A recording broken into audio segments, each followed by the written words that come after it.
Hello everyone, welcome to round table study. तो देखो बच्चे, स्टार्ट करने वाले हैं हम लोग चैप्टर नंबर 3 इलेक्ट्रिसिटी का लेक्चर नंबर 18। और इस वीडियो में यानी कि इस लेक्चर नंबर 18 में हम लोग पढ़ेंगे व्हीट स्टोन ब्रिज के बारे में, और उससे रिलेटेड बहुत ही आसान सा, बहुत ही मोस्ट इंपॉर्टेंट न्यूमेरिकल्स हम लोग देखने वाले हैं। देखो, ये पूरा का पूरा जो वीडियो है ये है पूरे आपके इस पूरे टॉपिक के बारे में, that is wheat stone bridge के बारे में। ये बहुत ही आसान सा टॉपिक है, मेरी बात ध्यान समझना, ये बहुत ही आसान सा टॉपिक है, ठीक है।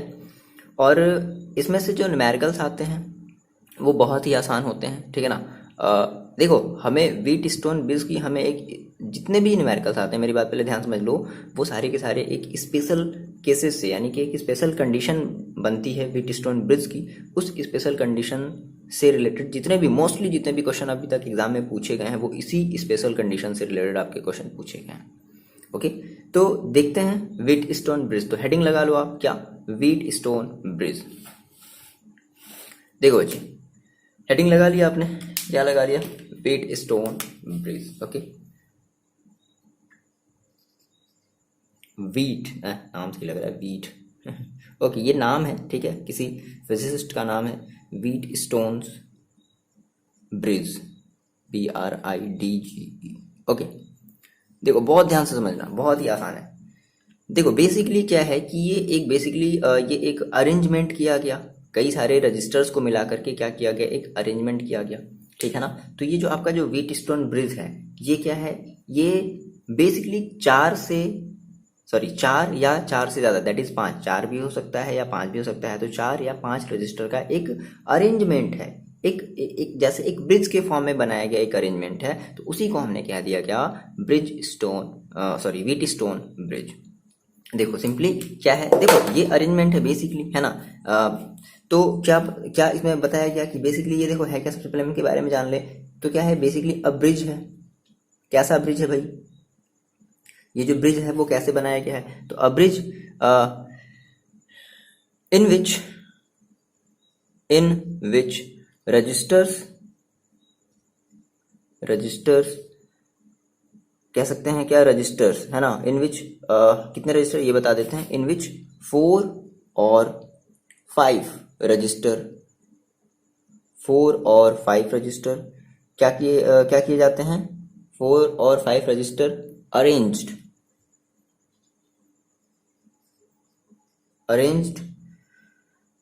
ठीक है।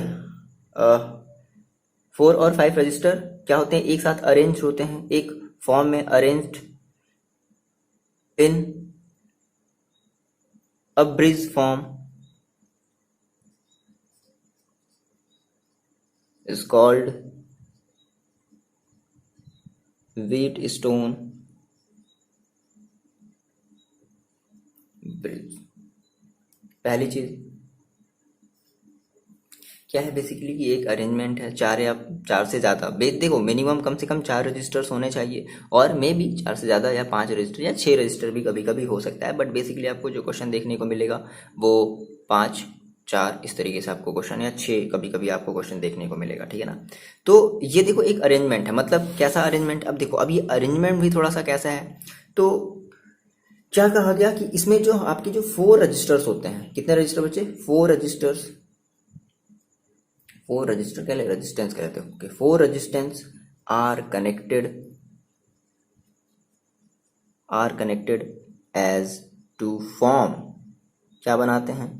पैरेललोग्राम। याद आ रहा है क्लास 10th का parallelogram, PARLLE, parallelogram, okay, to form parallelogram.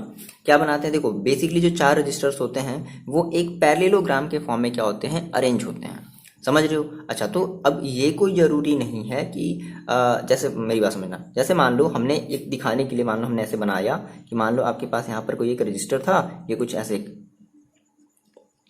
ये था, एक दूसरा रजिस्टर था,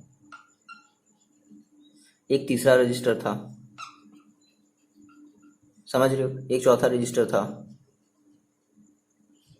तो इस तरीके से ये आपके 4 रजिस्टर थे, और ये कुछ आपस में इस तरीके से पैरेललोग्राम टाइप से कनेक्ट थे। अब देखो याद रखना, हमेशा ये कोई जरूरी नहीं बच्चे कि हमेशा आपको एक काइट का ही फॉर्म ऐसे हमेशा दिखाई दे, मे बी आपका पैरेललोग्राम कैसे भी हो सकता है ना, आपने बहुत सारे डिफरेंट टाइप के अपने पैरेललोग्राम पढ़े ना, तो कोई जरूरी नहीं है कि आपका जो क्वेश्चन है वो कुछ ऐसा ही हमेशा नजर आए। ठीक है, तो ये आपकी क्या है, ये आपका एक अरेंजमेंट हो गया रेजिस्टेंस का, कैसे फॉर्म में, एक पैरेललोग्राम के फॉर्म में।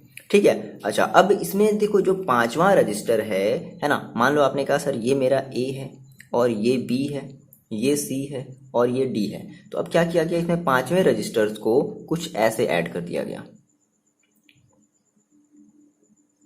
ठीक है, आ रही बात समझिए, पांचवें रजिस्टर को कुछ ऐसे ऐड कर दिया गया।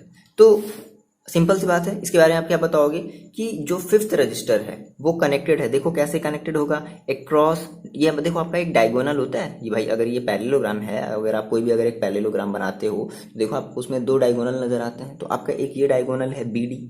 ठीक है, तो एक डायगोनल से आपका क्या है, एक रजिस्टर पर्टिकुलर, दो डायगोनल से एक आपकी रजिस्टर्स, एक रजिस्टर आपका कनेक्टेड होगा, और बचा आपका ये दूसरा वाला डायगोनल, ये भी तो एक डायगोनल है, तो इस डायगोनल से बच्चे क्या कनेक्ट होगा, आपकी एक बैटरी कनेक्ट होगी।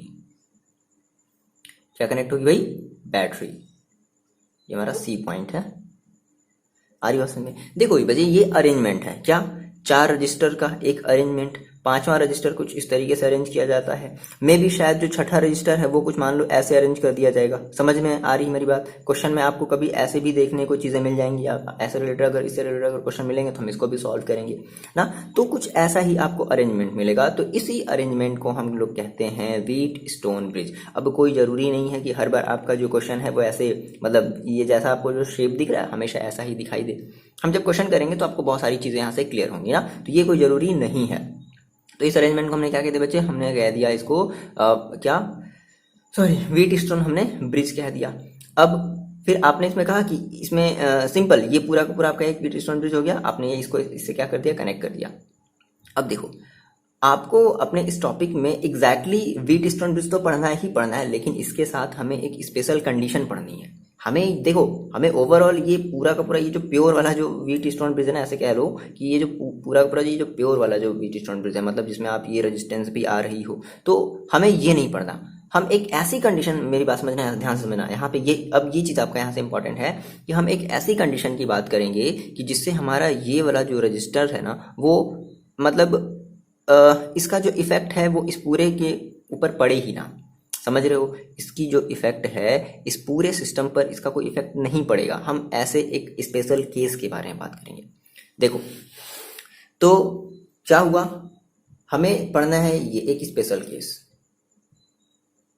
क्या है भाई ये स्पेशल केस, स्पेशल केस है, सीबीआई को दे दिया जाए, जैसा कि अभी माहौल गर्म चल रहा है, जान ही रहे हो आप सभी। चलो देखो, तो क्या बोलता है ये स्पेशल केस, ये बोलता है कि अगर हम अपने तीनों रजिस्टर्स को, सॉरी अगर हम अपने चारों रजिस्टर को, मान लो कि हमने इसको मान लिया P, इसको हमने मान लिया Q, और इसको हमने मान लिया S, और इसको हमने मान लिया रजिस्टर S। ठीक है, अगर हम अपने चारों रजिस्टर्स को कुछ ऐसे अरेंज कर दें, मेरी बात समझना, कुछ ऐसे अरेंज कर दे। अब ये ऐसे अरेंज करने का सीन क्या है कि देखो इन दोनों की रेशियो हमारी फिक्स होती है, इन दोनों की रेशियो। ठीक है, अब ये जो आपका रजिस्टर जो R होता है इसको आप लोग नॉन रजिस्टर्स कहते हो, मतलब ये आप चेंज कर सकते हो। तो with the help of this आप एक ऐसा सीन यहाँ पर क्रिएट करोगे, वो आपको एग्जैक्टली क्रिएट नहीं करना, बस इतनी बात याद रखनी है कि आपको एक ऐसा सीन बनाना है, एक ऐसा कंडीशन बनाना है जिसकी वजह से इस वाले ब्रांच में कोई भी करंट फ्लो नहीं हो पाए। आ रही मेरी बात समझ में? देखो मैंने आपसे क्या कहा, फिर से मेरी बात समझो। आपको क्या पढ़ना है, आपको एक स्पेशल केस पढ़ना है। कैसा स्पेशल केस पढ़ना है भाई, कि आपको इस रजिस्टर, इन चारों रजिस्टर्स को लेकर के कुछ ऐसे इनका अरेंजमेंट करना है। रजिस्टर मान लो ये आपका नॉन रजिस्टर, कुछ ऐसा रजिस्टर बदल दो कि जिसकी वजह से इस पांचवें वाले रजिस्टर में कोई भी करंट फ्लो नहीं हो पाए। हाँ, तो आपको उसी स्पेशल केस को पढ़ना है। तो देखो क्या हुआ एग्जैक्टली जब ऐसा किया गया, मतलब कि कुछ ऐसा अरेंजमेंट किया गया जिसकी वजह से इस वाले रजिस्टर्स में कोई भी करंट नहीं आई, है ना। तो हमने कहा कि by arranging registers in such a manner, ध्यान समझना यही चीज आपके इंपॉर्टेंट है, such a manner so that there is no current. क्या हो भाई, there is no current in fifth register, in fifth register पूरा ये इन फिफ्थ रजिस्टर, ठीक है। तो अब ये फिफ्थ रजिस्टर हमारा कहाँ है, हम ये बता देते हैं। फिफ्थ रजिस्टर अलोंग, किसके अलोंग है, जो कि हमारे बीडी के अलोंग लगा हुआ है। Then there is no current in fifth resistor, then we said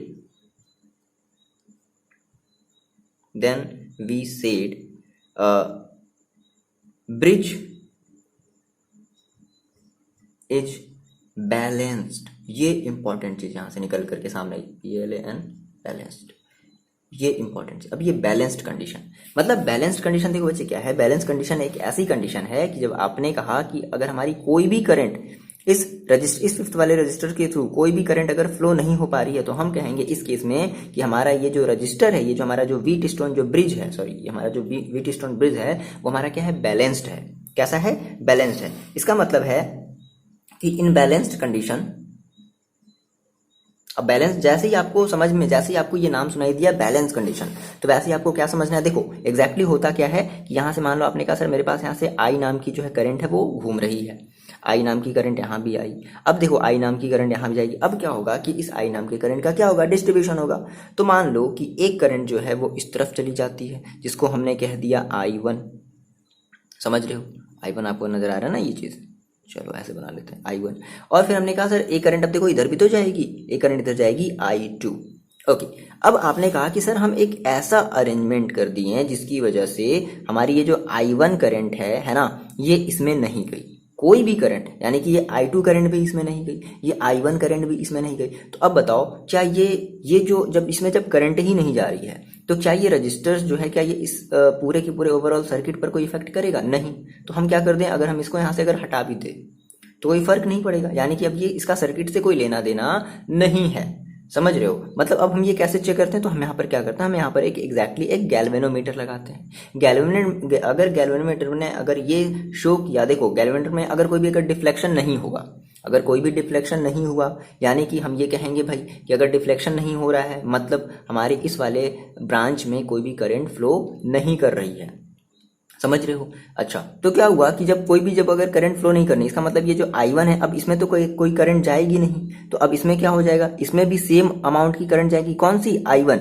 यहां से मेरी बात समझना, अगर ये व्हीट स्टोन अगर ये बैलेंस्ड नहीं होता, अगर ये बैलेंस्ड नहीं होता, जो कि आपका ये एक स्पेशल केस है, आपको इसी के बारे में पढ़ना है। अगर मान लो ये बैलेंस्ड नहीं होता तो क्या होता, यहाँ से I1 अमाउंट की जो करंट है वो इसमें जाती, यहाँ से I2 अमाउंट की जो करंट है वो इसमें जाती, तो फिर थोड़ा सा फिर एक कॉम्प्लिकेटेड थोड़ा सा एक इशू हो जाता है, एक टॉपिक हो जाता। बट आपको ऐसा नहीं पढ़ना है, आपको हमेशा बैलेंस कंडीशन पढ़ना है, ठीक है।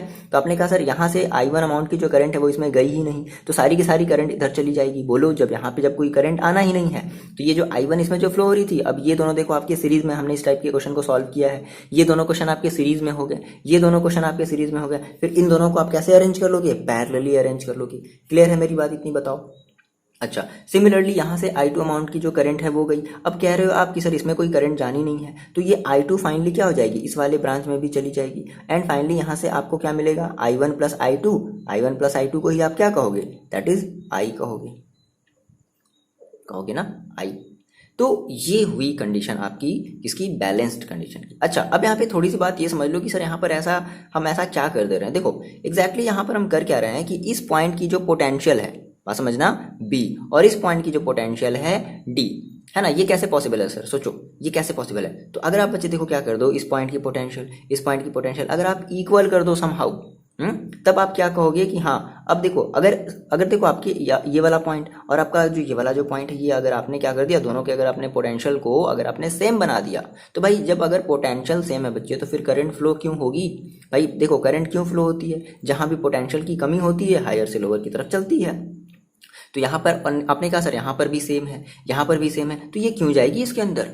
समझ गया मेरी बात। तो इस वजह से हम कहेंगे कि अच्छा हाँ, हमारा ये जो अब जो सिस्टम हो गया वो हमारा एक बैलेंस्ड सिस्टम हो गया। तो इस हम क्या करते हैं, हम इस बैलेंस सिस्टम में, देखो याद रखना, इस बैलेंस सिस्टम में हम क्या करते हैं, P/Q is equal to R/S, ये हमारे बैलेंस्ड सिस्टम का एक फॉर्मूला होता है। मतलब अगर हमारा ब्रिज अगर बैलेंस्ड है, वेट स्टोन ब्रिज अगर बैलेंस है तो हम कहेंगे sir P upon Q is equal to R upon S. कोई जरूरी नहीं है, आप P upon R is equal to Q upon S भी ले सकते हो। मेरी बात फिर समझना, अभी हम इससे रिलेटेड क्वेश्चन करेंगे। आप P upon R is equal Q upon आप एस भी ले सकते हो। देखो इस आर को इधर भेज दो, अगर आपकी अलजेब्रा थोड़ी सी अच्छी है, ट्रांसफर करने वाला काम अगर थोड़ा सा अच्छा है तो आपको इसमें कोई प्रॉब्लम नहीं होगी। तो आप क्या कर सकते हो, आप देखो क्या कर सकते हो, पी अपॉन आर को इधर भेज दिया, क्यू को इधर भेज दिया, तो P upon R is equal to Q upon S भी कर सकते हो, P upon R is equal to Q upon S भी कर सकते हो। अब इसका देखो, इसका जो सिंपल सा जो क्वेश्चन आता है वो ये आता है कि आपके पास 3 रजिस्टर दे देगा, एक रजिस्टर की वैल्यू पूछ देगा, कितना आसान। बट अब इस टाइप के क्वेश्चन अब नहीं आते, पहले आते थे लगभग 2000, हाँ 2000 तक आते थे।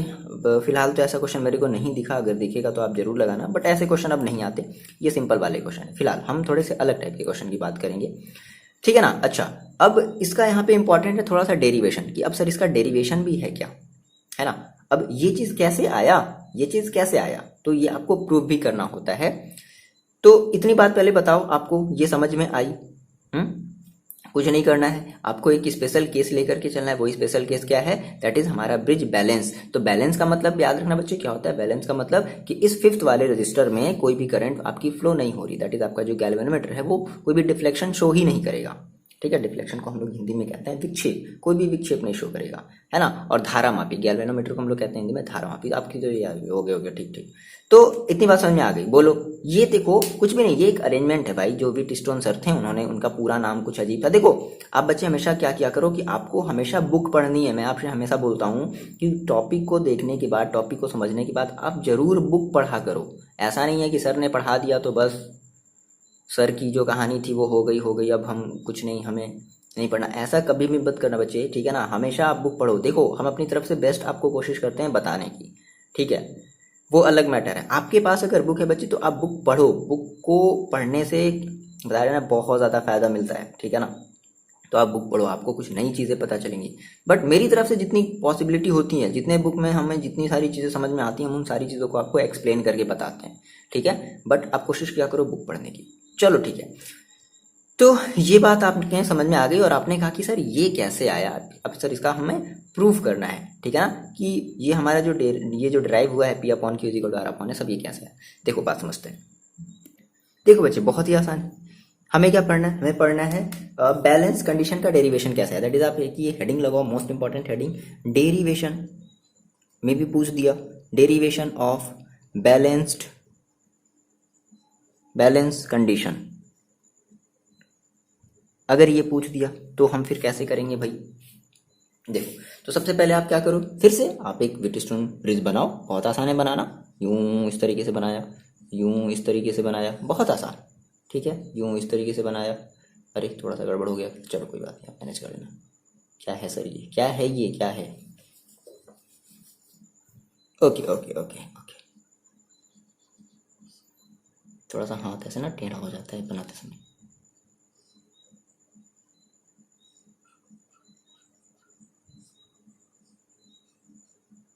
ठीक है चलो, ये आपका एक व्हीटस्टोन ब्रिज है, अभी भी नहीं है क्या, चलो अपने कहा सर यहाँ पे हम एक और रेजिस्टेंस ले लेते हैं और इसमें हम एक गैल्वेनोमीटर लगा देते हैं, इसको हम कनेक्ट कर देते हैं। ये आपकी ए है, बी है, सी है, डी है।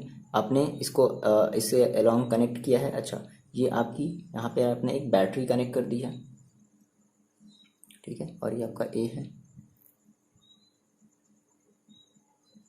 ओके। अब देखो आपने कहा सर यहाँ से हमारी करंट आई चली, मस्त आई में चली, ठीक है, ये चली कहाँ चली भाई, इस ब्रिज स्टोन में चली। तो एक करंट जो है वो इधर की तरफ चली गई I1, एक करंट जो है वो इधर की तरफ चली गई I2। अब देखो आपके पास दो ऑप्शन है, अगर आप चाहते हो कि आप इसमें भी अगर करंट ले जाना चाहते हो तो जब आप बताओगे कि सर हमने तो स्पेशल कंडीशन लिया है, हमने क्या किया, हमने एक स्पेशल कंडीशन लिया ना, हम हमेशा स्पेशल कंडीशन की बात करेंगे। तो आपने जब स्पेशल कंडीशन लिया तो आप इस वाले करंट को क्या मान लेना, जीरो मान लेना। बट हम ऐसा नहीं लेकर के चलते, हम पहले ही बता देंगे भाई कि सिंस हमारे पास जो कंडीशन है वो क्या बैलेंस वाली कंडीशन है, तो हम कहेंगे बच्चे कि यहाँ पर जो I1 करंट है सेम वही करंट I1 इसमें भी चली जाएगी। समझ रहे हो आप बात को, क्योंकि हमने स्पेशल कंडीशन लिया है और यहाँ पर हमने समहाउ यहाँ की हमने पोटेंशियल सेम कर दी है, जिसकी वजह से जब पोटेंशियल सेम है तो इस वाले ब्रांच में कोई करंट इंटर ही नहीं करेगा। भैया उसको लगेगा यार जब तुम्हारे पास जब पोटेंशियल और पोटेंशियल जब डिफरेंस है, जब जो सेम है तो फिर मेरा क्या काम, मैं तो जाऊंगी ही नहीं। चलो तो अब यहाँ से I2 करंट क्या हो गई, ये भी पार हो गई इस तरफ से, और फाइनली यहाँ से फिर से आपको I1 प्लस I2 ये करंट बाहर निकली, और जिसको आपने फिर से क्या दिया, I, क्या कह दिया, I कह दिया, है ना। ओके, तो आपने कहा सेम, आप ये बात फिर से बता दो कि भाई आपने इसमें करंट क्यों नहीं फ्लो कराया, आपने इसमें करंट क्यों नहीं फ्लो कराया। तो आपने कहा कि सिंस, इसको क्या कहते हैं हम लोग हिंदी में, इसको हम लोग कहते हैं चूंकि, है ना। आप लोग क्या कहते हैं इंग्लिश में, सिंस कहते हो। ओके, तो हम लोग कहते हैं सिंस और चूंकि, हिंदी में कहते हैं चूंकि।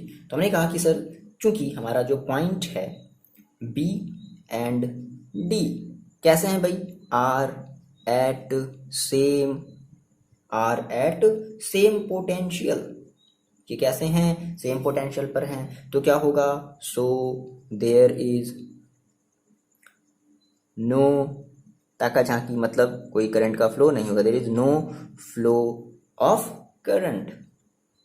बहुत बढ़िया, करंट का कोई फ्लो हुआ नहीं, किसके अलोंग बता देते हैं, अलोंग बीडी, बीडी के अलोंग कोई भी करंट का फ्लो नहीं होगा। तो भाई अगर ऐसी बात है, अगर बीडी के अगर कोई भी अगर करंट का फ्लो नहीं हुआ, तो अब क्या करो आप इसको मान लो, अगर एक क्लोज सर्किट ले लेते हो, समझ लो आपने कहा कि सर ठीक है हम ऐसा केवल बस एक वायर के थ्रू हम इसको कनेक्ट करें और हम ये मान करके चल रहे हैं कि इस वायर में कोई भी करंट फ्लो नहीं होगी। तो आपने कहा सर हम इसको अगर एक वायर के थ्रू अगर हम इसको अगर एक क्लोज कर रहे हैं और हम ये समझ करके चल रहे हैं, देखो क्लोज आपको बनाना है ना, तो आपने एक क्लोज बनाया, ठीक। अब आपने कहा कि अप्लाइंग, क्या अप्लाई कर दिया जाए, अप्लाई KVL, जिसको हम लोग प्यार से कहते हैं ना किरचॉफ वोल्टेज लॉ, याद आया, KVL इन कौन से लूप में, देखो हम ले लेते हैं भाई, आपको लूप चाहिए ना, याद करो, भूल गए सब क्या, ABDA, आप ऐसे मान लो, आप ऐसे चलो, ठीक है, किसमें, इन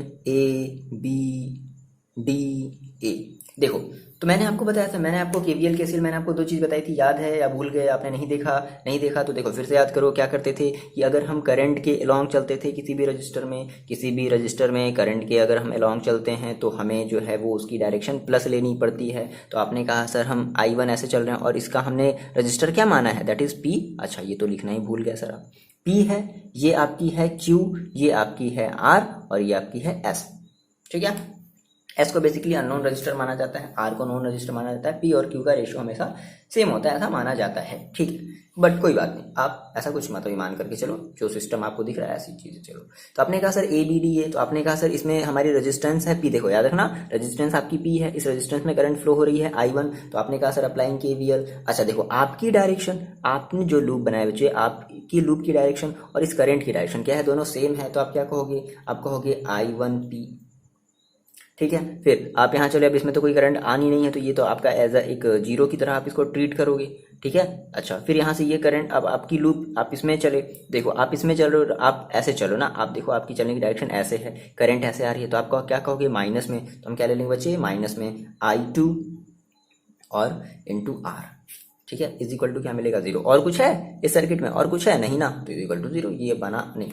ऐसा करो कि I1P minus I is equal to I2R, इसको इधर भेज दो, तो ये आपका बना इक्वेशन नंबर फर्स्ट। नाउ हम बात करते हैं फिर सेकेंड लूप, कौन सी लूप की, BCDB।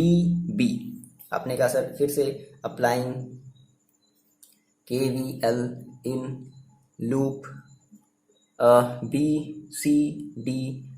तो देखो बच्चे फिर से आप अप्लाई करोगे तो देखो क्या मिलेगा। आपने कहा सर मान लो हम यहाँ से स्टार्ट करते हैं, तो मेरी डायरेक्शन और देखो इसमें जो हमारे करंट की डायरेक्शन है वो कैसी है, दोनों की दोनों सेम है। तो आपकी डायरेक्शन और करंट की डायरेक्शन सेम है, तो आप क्या कहोगे बच्चे, आप कहोगे I1 और Q माइनस। अब देखो आप इसमें आ गए, आप ऐसे चले ना, आप ऐसे चलो यूं, इस तरीके से देखो ऐसे चल रहे हो, इस तरीके से चल रहे हो। आपने कहा सर अब हम इसमें आ गए, तो अब देखो इसमें आपकी जो डायरेक्शन है और करंट की जो डायरेक्शन है वो जस्ट अपोजिट है। आप इधर की तरफ आ रहे हो, करंट इधर की तरफ जा रहा है, तो क्या लोगे बच्चे, माइनस लोगे।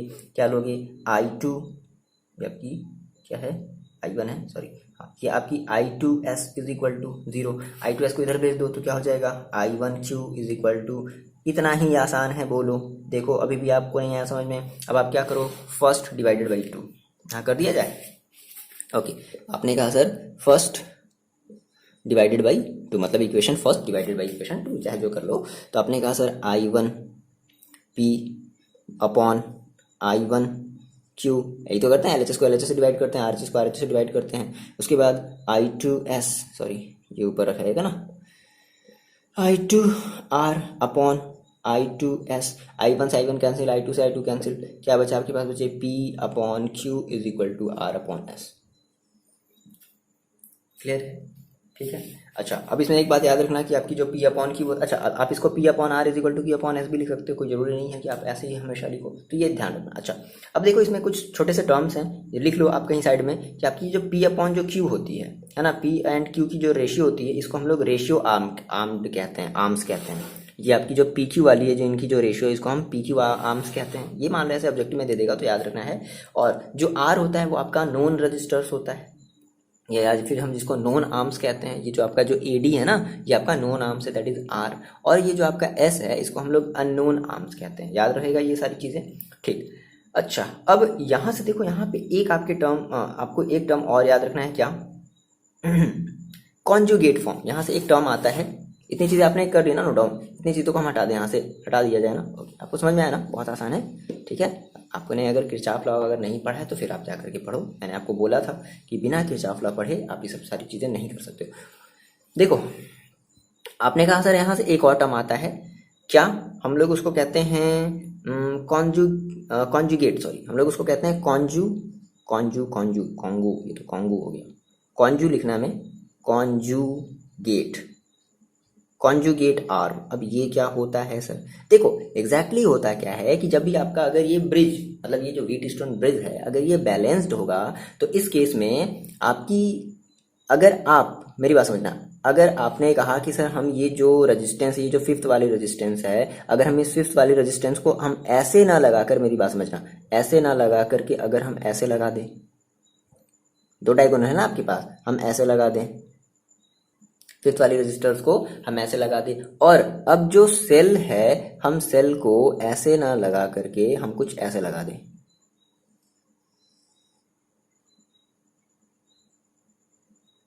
समझ रहे हो?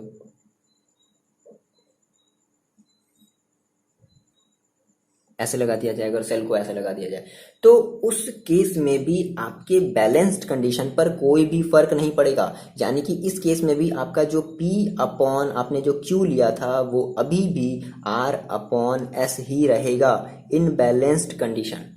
तो ऐसे आर्म्स को हम लोग कहते हैं कॉन्जुगेट आर्म।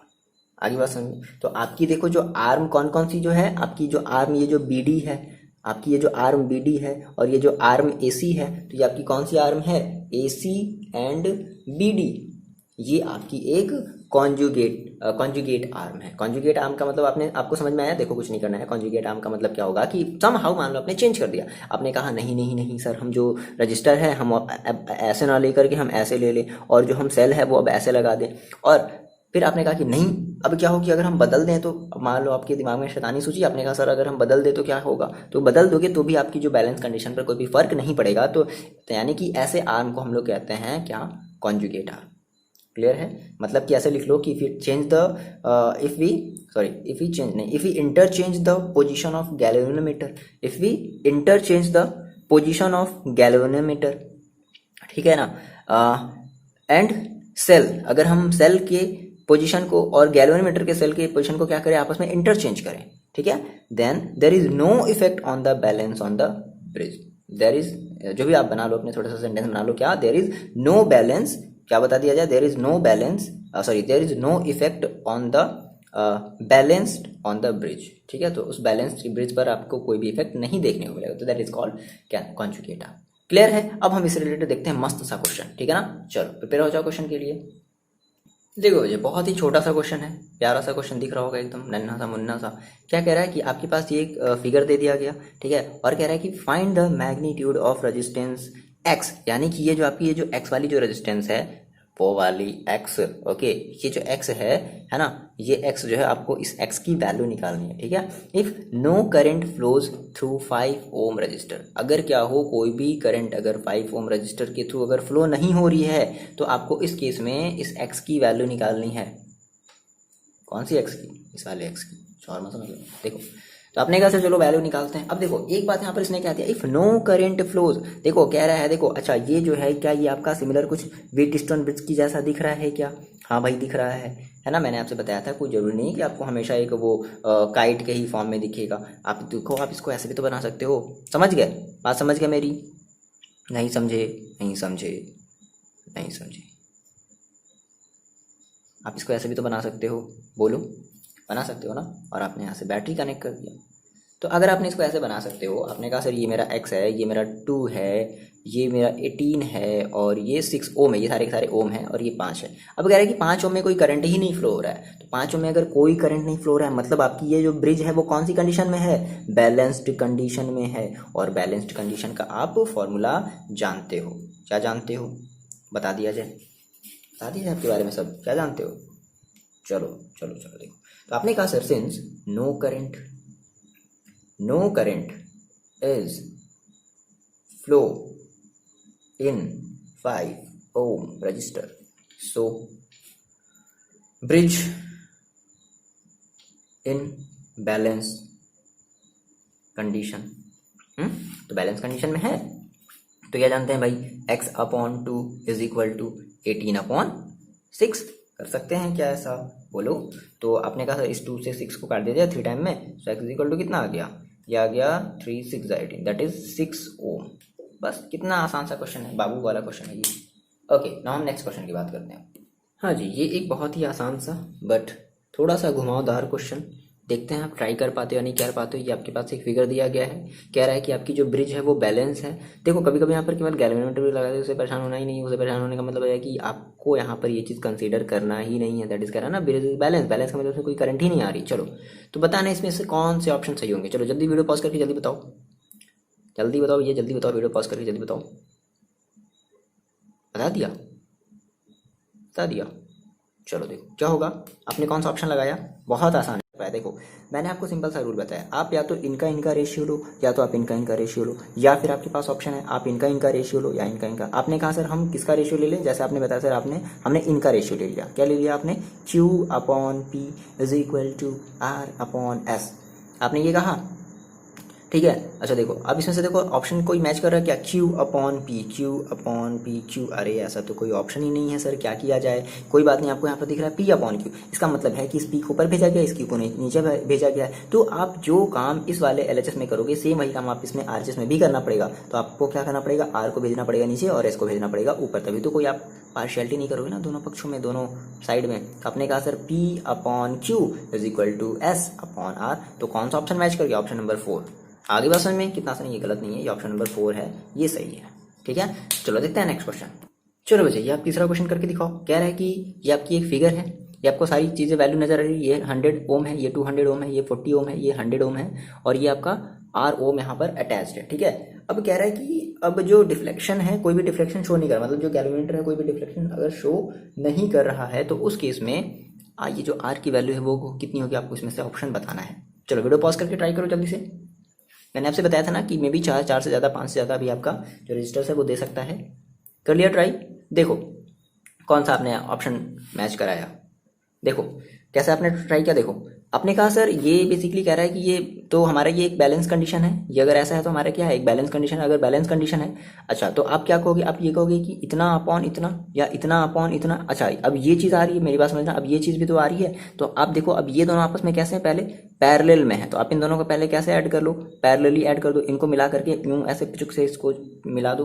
तो आपने कहा कि सर R और 100 आपस में पैरेलली है ना, तो पैरेलली हम कैसे ऐड करते हैं, 1/R प्लस 1/100, 1/R डैश मान लो इसका इक्विवेलेंट मिलेगा, तो क्या हो जाएगा भाई, इसका आपको जो इक्विवेलेंट मिलेगा वो मिलेगा 100 प्लस R/100R, यही तो मिलेगा। यानी कि अच्छा एक मिनट, तो R dash is equal to कितना हो जाएगा, R dash is equal to क्या हो जाएगा, जस्ट अपोजिट कर देते हैं, कितना हो जाएगा 100R/100 प्लस R, यही तो होगा, बोलो।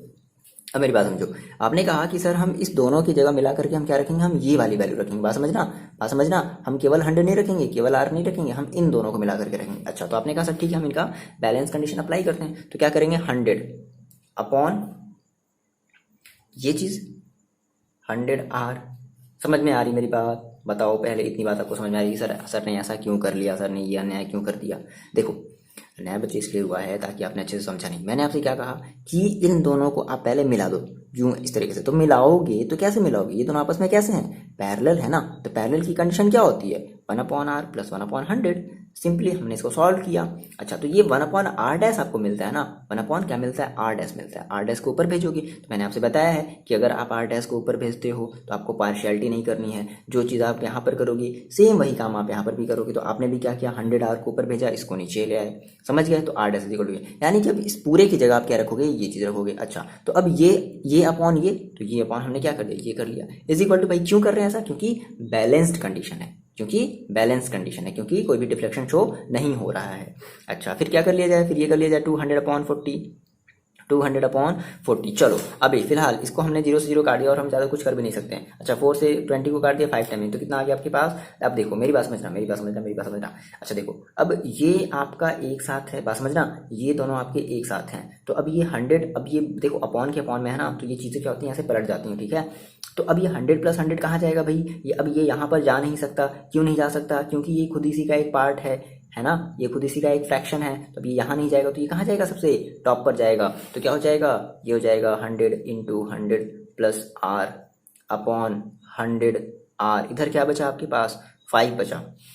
ओके, आप क्या कर लो, इधर 100r का मल्टीप्लाई कर लो, तो कितना हो जाएगा इसका आप ओपन, अच्छा 1 मिनट, इसको हम कट कर सकते हैं क्या, कट कर दिया जाए। चलो ठीक है, देखो हम क्या करते हैं, इस 100r को हम इधर भेज देते हैं। तो क्या कहा आपने सर, 100, अभी ऐसे ही रखो, देखो अभी ये सारी चीज़ें कट जाएंगी, ठीक है, इज इक्वल टू 5 × 100r। देखो ये 100 से ये 100 कैंसिल आउट हो गया, समझ रहे हो आप, नहीं समझ रहे हो, तो आपके पास क्या बचा, 100 + r is equal to 5r। इस 5r को इधर ले आओ, इस r को इधर ले जाओ। तो आपने कहा sir 100 is equal to 5r और माइनस का r, तो ये कितना हो जाएगा, ये हो जाएगा 100 is equal to 4r। So r is equal to कितना हो जाएगा, 25। तो ऑप्शन नंबर आपका कौन सा आया है, देख लो, 25, that is option number C. कितने बच्चे कर लिए, चलो नहीं कर पाए, चलो नेक्स्ट क्वेश्चन देखते हैं। देखो जी, ये है क्वेश्चन आपके लिए, कह रहा है ये आपका एक सिस्टम ऐसे दे दिया गया है, कह रहा है कि कैलकुलेट द इक्विवेलेंट रेजिस्टेंस, आपको इसका एक इक्विवेलेंट रेजिस्टेंस निकालना है। एंड कह रहा है कि amount of current draw from battery, मतलब बैटरी से कितने अमाउंट की करंट निकली है, आपको ये भी निकालना है, ठीक है ना। तो मान लो कि आई अमाउंट की करंट निकली होगी। चलो अच्छा, यहाँ पर एक पॉइंट दिया गया है, सारे पॉइंट्स दिए गए हैं, ये पॉइंट को आप लिख लो। ये है आपका ए, और ये है आपकी बी, ये है आपका सी, और ये है आपका डी, ठीक है, ये चीज़ है। तो आपको यहाँ से इस पूरे रजिस्टर्स का इक्विवेलेंट, मैंने आपको बताया था इक्विवेलेंट का मतलब क्या होता है, कि पूरे के पूरे रजिस्टर्स को हटा करके एक बढ़िया सा आपको रजिस्टर लगाना है, दैट इज इक्विवेलेंट रेजिस्टेंस। और फिर इस बैटरी से कितने अमाउंट की करंट निकली है, आपको ये भी निकालना है। देखो, आप ये करंट तभी निकाल सकते हो जब आप इस पूरे रजिस्टर का क्या निकालोगे, इक्विवेलेंट रेजिस्टेंस निकालोगे। ये बात आप ध्यान रखना, ठीक है ना, तभी तो निकाल पाओगे। कैसे निकालोगे, V = IR अप्लाई करोगे, तो भाई R कौन सा लोगे, ये वाला R, ये वाला R, ये कौन सा R, कंफ्यूज नहीं, तो कंफ्यूज नहीं होना, क्या करना, आपको इसका इक्विवेलेंट रेजिस्टेंस निकालना ही पड़ेगा। मान लो अगर इक्विवेलेंट रेजिस्टेंस नहीं भी पूछता, केवल बोल देता amount of current drawn from the battery, तो भी उस केस में आपको क्या निकालना पड़ता, इक्विवेलेंट रेजिस्टेंस निकालना ही पड़ता, ठीक है। देखो अब सर कैसे सॉल्व किया जाए इस टाइप के क्वेश्चन। देखो आपके पास 4 चीजें नजर आ रही हैं, A, B, C and D। अब आप ये देख रहे हो कि A और D के बीच में देखो क्या कनेक्टेड है, 2 ओम, ठीक है। फिर A और B के बीच में देखो क्या कनेक्टेड है, 1 ओम। B और C के बीच में देखो क्या कनेक्टेड है, 2 ओम। और B और D के बीच में देखो क्या कनेक्टेड है, 5 ओम। आ रही मेरी बात समझ में, मतलब कि A और D के बीच में कोई भी रेजिस्टेंस क्रिएट है। अच्छा हाँ, A और D के बीच में 2 ओम का रेजिस्टेंस क्रिएट है। देखो आपने कहा सर कि मान लो हम A यहाँ ले लेते हैं, ये हमारा A है, ठीक है, ये हमारा कोई एक पॉइंट है, B पॉइंट है, ठीक है, ये हमारा एक C पॉइंट है, ओके, थोड़ा सा दूर ले लेते हैं, और ये हमारा एक D पॉइंट है। देखो A से क्या कनेक्टेड है, A और B आपस में कैसे कनेक्टेड है, A और B के बीच में कितने ओम का रेजिस्टेंस है, 1 ओम का। तो आपने क्या किया, आपने इनके बीच में 1 ओम का रेजिस्टेंस बना लिया, ये आपका 1 ओम हो गया ना। फिर आपने कहा सर A और D के बीच में देखो, A और D के बीच में देखो क्या कनेक्टेड है, A और D के बीच में है 2 ओम का रजिस्टर। तो आप भी ऐसे क्या कर लो, 2 ओम का रजिस्टर ऐसे कनेक्ट कर लिया आपने A और D के बीच में। नाउ फिर आपने कहा कि सर B और C के बीच में देखो, B और C के बीच में देखो अच्छी कितने ओम का रजिस्टर कनेक्टेड है, 2 ओम का। तो आप भी ऐसे क्या कर लो, 2 ओम का आपने रजिस्टर कनेक्ट कर लिया। नाउ B और D के बीच में देखो कितने ओम का कनेक्टेड है, 5। B और D के बीच में, तो सॉरी B और D यहाँ आएगा ना, ये B और D के बीच में 5 ओम का आपने रजिस्टर जो है वो कनेक्ट कर लिया। ये 5 ओम है, 5 ओम है, ध्यान रखना। अच्छा ये AD के बीच में कितना है, ये तो लिखा ही नहीं मैंने, AD कितना है, 2 ओम, ये लिख लेते हैं जल्दी। BC कितना है, BC दैट इज 2 ओम, ठीक है। अच्छा अब D और C के बीच में देखो ये कितने ओम का रजिस्टर कनेक्टेड है, 4 ओम का, हो गया आगे बस, ठीक है। अब इस क्वेश्चन में ऐसा कहीं भी नहीं बोला है कि आपकी जो सिस्टम है वो बैलेंस्ड है, नहीं है, क्या है, क्या है, क्या है, ऐसा कुछ भी नहीं बोला है। तो आपने कहा कि सर हमने तो ये मीटर हमने ये वीट स्टोन हमने बेस बना लिया, तो अब आपको यहाँ पर खुद चेक करना पड़ेगा। कैसे चेक करोगे? मैंने आपको कंडीशन बताया है कि इफ़ देखो 1/2 इज इक्वल टू क्या कहोगे 2/4, क्या ऐसा सच में इक्वल है? तो देखो 1, हाँ सही बात है, 1/2 इसको काट दो तो 1/2। आपने कहा सर कि हमने इसका जब रेशियो लिया इन दोनों का तो इनकी जो रेशियो है वो आपस में कैसे आ गई? इक्वल आ गई। तो अगर इक्वल है तो हम कहेंगे भाई कि हमारा जो ये जो ब्रिज है, bridge in balance, bridge is balance, तो ब्रिज हमारी क्या हो गई? बैलेंस हो गई। तो अगर ब्रिज बैलेंस है, सिंपल सी बात है, समझो मेरी बात, अगर ब्रिज बैलेंस है तो इसका कोई इफेक्ट पड़ेगा हमारे इस सिस्टम पर? कोई भी इफेक्ट नहीं पड़ेगा। तो अब देखो मैंने आपको क्या बताया, यहाँ से एक बैटरी भी कनेक्ट कर लेते हैं भाई। बैटरी को क्यों छोड़ दिया सर आपने? बैटरी का ही तो सारा का सारा काम है, ठीक है। ये आपकी 4 वोल्ट की बैटरी, आपने कहा सर मान लो यहाँ से आई नाम की करंट जो है वो चलती है अपने रास्ते पे, ठीक है। अब इसी आई को आपको फाइंड आउट करना है, ओके। तो इस आई को फाइंड आउट करने के लिए आपने कहा कि सर ये हमारा बैलेंस्ड है। तो हमने कहा सर ये अगर ये बैलेंस्ड है तो देखो अब ये दोनों आपके कैसे हैं? सीरीज में है। फिर मैंने आपको बताया था ये दोनों आपको कैसे हैं, आपके ये कैसे हैं? आपके ये दोनों सीरीज में हैं। देन आप फिर इन दोनों को आपस में कैसे ऐड करोगे? पैरेलली ऐड करोगे। तो देखो आप इसका डायग्राम फिर फर्दर कुछ इस तरीके से बना सकते हो। कैसे? आपने कहा सर ए, यहाँ पर देखो ए, बच्चे बात समझना, ए है ना। अब आपने कहा सर यहाँ से मेरे पास है 2 चीज़ें, एक है 1 ओम, एक है 2 ओम, समझ रहे हो। फिर यहाँ से है मेरे पास 2 चीज़ें, एक है 2 ओम, फिर एक है 4 ओम। आ रही बात समझ में? तो ऐसे ही बताओ लिख कर सकते हैं क्या? देखो अब जिन बच्चों को समझ में नहीं आया, देखो मैंने आपसे कहा था कि अगर ये एक इस तरीके का आपने बनाया तो यहाँ से करंट का क्या होगा? डिस्ट्रीब्यूशन होगा। एक करंट I1 इसमें जाएगी, एक करंट I2 इसमें आएगी। आएगी ना? बोलो आएगी, आएगी, आएगी, आएगी, आएगी, ओके। अब देखो अब ये I1 करंट अगर इसमें गई है तो सेम वही करंट क्या होगी? इसमें भी जाएगी। और ऐसा कब होता था? जब आपके दोनों रजिस्टर सीरीज में होते थे। सीरीज में अगर कोई रजिस्टर होता है तो उनमें करंट जो होता है वो कैसे होता है? वो सेम फ्लो होता है, सेम अमाउंट की करंट जो है वो फ्लो होती है। इसमें भी देखो, इसमें भी I2 अमाउंट की करंट फ्लो हो रही है। तो इसका मतलब ये दोनों आपस में कैसे हैं? सीरीज में। ये दोनों आपस में कैसे हैं? सीरीज में। और फाइनली जब आप दोनों को ऐड करोगे तो ये दोनों फिर आपस में कैसे हो जाएंगे? पैरेलली ऐड हो जाएंगे। क्लियर है? बहुत ज़्यादा फास्ट तो नहीं बोल रहे हैं।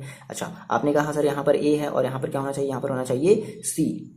और आपने इसे कनेक्ट कर दिया एक बैटरी, और कितने वोल्ट की? 4 वोल्ट की, ठीक है। ये देखो कितना है, ये आपका है 1, ये आपका है 2, ये आपका है 2, ये आपका है 4। चलो आप इन दोनों को देखो, आप इन दोनों को पहले ऐड कर लोगे। आप इन दोनों को ऐड करोगे 1 और 2 आपस में ये कैसे हैं? सिंस 1 ओम, ऐसा ये पूरा लिखना पड़ेगा। And 2 ohm are in series, so R dash is equal to 1 + 2 is equal to 3 ohm. फिर आप कहोगे कि since 2 ohm and 4 ohm are in series, तो क्या कहोगे? R double dash is equal to 2 + 4 is equal to 6 ohm. Now finally फिर आप कहोगे कि since R dash and R double dash are in parallel, कैसे हैं? पैरेलल हैं। तो क्या कहोगे भाई? पैरेलल की कंडीशन क्या होती है? अब देखो अब आपको फाइनली एक इक्विवेलेंट मिलेगा, क्योंकि आप सारे के सारे सिस्टम को आपने ऐड कर दिया ना। तो आपने कहा sir R equivalent is equal to 1/r dash plus 1/r double dash. आगे बात समझ में? तो कितना है? 1/r डैश आपके पास कितना है? 1/3 प्लस 1/4 कितना हो जाएगा? 1/r equivalent is equal to कितना हो जाएगा आपके पास? 4 + 3/4, 3 जा 12 इज इक्वल टू कितना हो जाएगा? 7/12। सो आर इक्विवेलेंट आपके पास कितना हो जाएगा? R equivalent is equal to हो जाएगा 12/7 ओम। ये आपका निकला आर इक्विवेलेंट, निकल गया।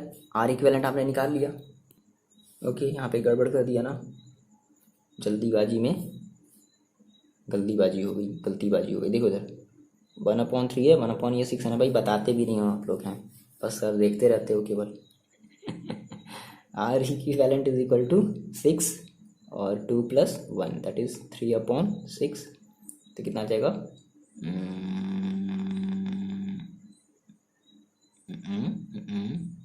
1/3 है ना। So R equivalent is equal to कितना आ जाएगा? कितना आ जाएगा? R equivalent is equal to हो जाएगा, ये फिर से गड़बड़ कर दिया, 3 × 2 = 6 तो 2 ओम, ठीक है। क्या ही गलत कर रहे हो सर आप। देखो ये हो गया, R equivalent is equal to कितना आ गया आपके पास? 2 ओम आ गया। फाइनली आपने कहा सर मेरे को चाहिए आई क्या चाहिए आपको? आई। तो as we know V is equal to I into R equivalent, so I is equal to V upon R equivalent. तो V की वैल्यू है 4 अपॉन आर इक्विवेलेंट की वैल्यू है 2, कितना आ गया 2 एम्पियर। कितने अमाउंट की करंट निकलेगी यहाँ से, 2 एम्पियर की अमाउंट की करंट निकलेगी। अब वो नहीं पूछा है, हाँ अब वो आप थोड़ा सा दिमाग लगा सकते हो कि क्वेश्चन आपका चेंज भी कर सकता है। देखो मैं आपको थोड़ा सा आइडिया दे रहा हूँ, शायद ऐसा क्वेश्चन अभी आएगा आगे, मे भी आपको डायरेक्टली एग्जाम में मिल जाएगा देखने को। मे भी ऐसा आ सकता है क्या कि जो करंट है वो अब बोल देगा कि चलो बताओ करंट जो इस वाले में करंट कितनी अमाउंट में फ्लो हो रही है। मैंने आपको इस टाइप के क्वेश्चन कई बार 20 बार बताया हूँ इस टाइप के क्वेश्चन प्रीवियस वाले टॉपिक से, कि अगर आपसे ये पूछे बच्चे कि चलो बताओ इस वाले सीरीज में कितना करंट जाएगा, इस वाले सीरीज में कितना करंट जाएगा, आप ये थोड़ा सा गेस करो कि सर मैंने आपको ये बताया है या नहीं बताया। कई बार मैंने आपको बताया, ठीक है। चलो नाउ हम बात करते हैं अपने नेक्स्ट क्वेश्चन की। देखो बच्चों सेम इसी तरीके आप ये क्वेश्चन करके दिखाओ। ये कह रहा है कि आपके पास ये एक सिस्टम दिया गया है, कह रहा है कि फाइंड द इक्विवेलेंट रेजिस्टेंस। आपको यहाँ से इक्विवेलेंट रेजिस्टेंस निकालना है, ऑप्शन ये आपके पास दिया गया है। वीडियो को पॉज करके आप ट्राई करो। कर लिया ट्राई। यहाँ पर नाम कुछ भी नहीं दिया, बस ये दिया, ए दिया और सी दिया, कुछ भी आपको यहाँ पे अपने खुद से नाम बताने हैं, ठीक है। चलो कर लिया, देखो ओके कौन सा ऑप्शन आया आप अभी मैच करोगे। कैसे किया आपने कहा सर यहाँ पर एक पॉइंट था, मतलब यहाँ पर एक पॉइंट है और एक पॉइंट सपोज करो यहाँ पर मान लो, आप इस पॉइंट को मान लो ए मान रहे हो, है ना। तो ये जो आपका जो ए पॉइंट है वो इस वाले पॉइंट से क्या है कनेक्टेड है। तो आपने कहा सर मान लो हम इसको कुछ, देखो ये ए इससे कनेक्टेड है, ठीक है। तो आपने कहा सर मान लो ये हमारा कुछ इससे ऐसे कनेक्टेड होगा, कैसे ही बना सकते हैं ना, हमें पता थोड़ी ना, हम रट करके थोड़ी ना क्या क्वेश्चन को। ओके फिर हमने कहा सर इस ए से एक और चीज़ कनेक्टेड है, मान लो यहाँ पर कोई एक और, मतलब कि आपको ये समझ में आ रहा है कि आपके पास ये एक ए पॉइंट है, ठीक है फिलहाल। अच्छा फिर आपने कहा सर ए से जो है, देखो ए से जो है ना, इस ए से आपकी जो है एक और चीज़ कनेक्टेड है, क्या ये वाली चीज़ 2 ओम, ये आपकी 2 ओम है, 25 नहीं आपकी 2 ओम है, 2 ओम भी कनेक्टेड है। तो हम मान लो ऐसे कनेक्ट कर दिए, हो गया कनेक्ट, 2 चीज़ें कनेक्ट हो गई ए से। फिर देखो अब फिर कह रहा है सी से भी देखो 2 चीज़ें कनेक्टेड है। मान लो यहाँ पर अगर आप यहाँ पर अगर सी लेते हो, यहाँ पर आपने कहा सर सी है, तो सी से देखो भी दो चीज़ कनेक्टेड है। एक ये है यानी कि इस वाले पॉइंट से, यानी कि ए से जो पॉइंट कनेक्ट था यानी कि ये वाला पॉइंट है ना, और ये आपने मान लिया आपके पास ये सी पॉइंट है। फिर सी से देखो एक और चीज़ कनेक्टेड है, क्या ये वाला, दैट इज़ 4। आगे बात समझ में। अब ये जो पॉइंट है ये इन दोनों पॉइंट से देखो कॉमन है, आगे मेरी बात समझ में। तो ऐसा कोई जरूरी नहीं है कि आप इसको रट करके आप ऐसे करोगे। तो आपने कहा सर ये ए है ये सी है, तो इसको मान लो आप बी मान लो, इसको सी, और ये आपका हो गया डी, ठीक है। ये आपका देख लो कितना कितना है। ये आपने कहा सर ये हमारे पास है ये ए, आपने इसे मान लिया बी और इसे आपने मान लिया डी। ओके अब क्लियर है। तो ए बी कनेक्टेड है 1 ओम के थ्रू, ए और डी कनेक्टेड है 2 ओम के थ्रू। अब सी और डी कनेक्टेड है, सी और डी कनेक्टेड है 4 ओम के थ्रू, और सी और बी कनेक्टेड है 2 ओम के थ्रू। तो ये आपकी हो गई क्या बी डी, दैट इज ये आपकी हो गई 10 ओम। तो अब कैसे निकालोगे, आपने कहा सर ये पहले हम ये चेक कर लेते हैं कि क्या हमारा ये इसका इफेक्ट होगा या नहीं होगा। तो आपने कहा sir 1/2 is equal to 2/4, 1/2 is equal to 2/4। अच्छा that is 1/2 is equal to 1/2। तो 1/2 इज इक्वल टू 1/2 आ गया। इसका मतलब कि हमारा ये बैलेंस्ड है, ये बैलेंस, तो इसका कोई मतलब नहीं है, आपने इसको हटा दिया। अब सेम वही चीज़ कहानी, फिर से आप इन दोनों को आपस में कैसे ऐड करोगे। अच्छा ये ओम है, ध्यान रखना ये 25 नहीं है। इन दोनों को आप सीरीज में ऐड करोगे तो 3, इन दोनों को आप सीरीज में ऐड करोगे तो कितना हो जाएगा, ये आपका हो जाएगा 6। सेम वही कहानी मेरे ख्याल से लग रहा है, फिर से वही आएगा, है ना। तो सेम वही चीज़ यानी कि 1/3 प्लस 1/6। ओके तो इसका आंसर कितना आया था, 2 आया था, सिंपल सी बात है। तो क्या आ जाएगा सी। आ रही मेरी बात समझ में। तो ये आपको ऐसे सिखाना था क्वेश्चन, इसलिए हमें ऐसे क्वेश्चन को एक बार आपको लगाने के लिए। क्लियर है ना, आप इसको घर पर बैठ करके फिर से दोबारा लगाओगे, समझ रहे हो मेरी बात। चलो एक और जल्दी से क्वेश्चन देखते हैं, क्वेश्चन नंबर नेक्स्ट। देखो भाई एक लास्ट क्वेश्चन लगाते हैं, कुछ इस तरीके से है। ये यहाँ पे समझ लो कि ये आपकी सारी ये सर्किट दी गई है, रेजिस्टेंस दिया गया होगा बीच में, और इसके इतने सारे ब्रांच निकले हुए हैं, ठीक है। अब देखो यहाँ पे 5 एम्पियर की करंट आई है, यहाँ पे 15 एम्पियर की करंट आ रही है, यहाँ से 3 एम्पियर की करंट आ रही है, और इधर से आई एम्पियर की करंट जा रही है, ठीक है। ये कुछ इस तरीके से इसका सिस्टम बना है। ये इधर गया, ये एक इधर आया, फिर एक इधर गया, फिर एक इधर आया, और फाइनली ये। तो ये पूछा है कि what is the value of I. चलो बता दो, जल्दी से बता दो क्या हो जाएगी, जल्दी से बता दो। कोई ऑप्शन नहीं, ऑप्शन वैसे ये ऑप्शनल क्वेश्चन है बट कोई ऑप्शन नहीं आया हुआ है, ये बोर्ड के एग्जाम में आया हुआ है। बता दिया, देखो कितना आया, देखो जंक्शन की तरफ आने वाली करंट का सम इज इक्वल टू जंक्शन से दूर जाने वाली करंट। तो ये सारी की सारी जो करंट्स हैं वो जंक्शन की तरफ आ रही हैं, तो इन सभी को आप सम कर दो और वो किसके इक्वल होगा, आई के, दैट इज तो 5, 15, 20 और 3, 23। तो आई इज इक्वल टू कितना हो जाएगा, 23 एम्पियर। क्लियर है। तो इस टाइप के देखो आपको अपने आप से, मतलब आपसे नहीं, आपसे आप अपने आप से कैसे क्वेश्चन कोई लगाता है, आपके अपने बुक से है ना, अपने बुक से आप अपने क्वेश्चन लगाओ और थोड़ी प्रॉब्लम आएगी, थोड़ा सा कोशिश करो सॉल्व करने की। हम होगा तो कुछ और वीडियोस में इसकी कुछ और भी क्वेश्चन जो है वो अपलोड कर देंगे, ठीक है।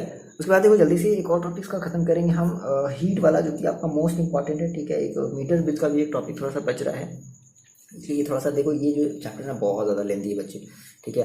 तो बट कोई बात नहीं, हम लोग जस्ट एंड पर हैं, हम स्टार्ट करने वाले थे न्यू चैप्टर पर, ये थोड़ी सी चीज़ें बची हुई थी तो हमने कहा इसको फिनिश करा ही देते हैं, फालतू इसको छोड़ने से कोई फ़ायदा नहीं। और ये एग्जाम में आते हैं, बोर्ड एग्जाम में आते हैं, मस्ट है, ठीक है।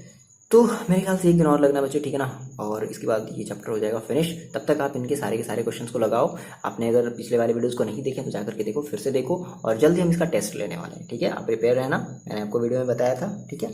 चलो मिलते हैं नेक्स्ट वीडियो में, पढ़ाई करते रहो और अपना ख्याल रखो।